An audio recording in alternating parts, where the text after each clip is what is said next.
You should not assume regular spackle is an acceptable direct substitute for joint compound when repairing anchors. Regular spackle is formulated for small cosmetic hole filling and dries very hard and brittle, while joint compound is designed to remain slightly flexible and bond over paper or gypsum board to carry weight from anchors.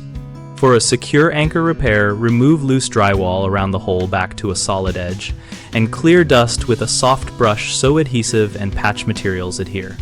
If the hole is larger than 1/2 inch, use a backing method such as a wood shim or a drywall patch disc designed for anchor repair. Screw a small piece of 1/4 inch plywood or a wood shim behind the drywall through the hole.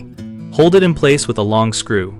Then fill around and over it with joint compound for mechanical support.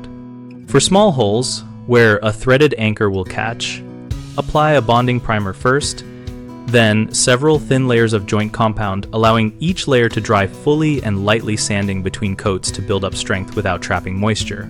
When you lack joint compound and must use spackle temporarily, limit use to cosmetic filling only and avoid installing load-bearing anchors in that spot. Consider epoxy or a 2-part polyurethane filler as a stronger alternative when joint compound is unavailable. Always allow full cure time indicated by the product before reinstalling an anchor and test with light loads before committing to heavy fixtures. Common mistakes are relying on single thick fills which crack because trapped moisture causes shrinkage, so apply multiple thin layers and let each cure fully before sanding and adding the next layer.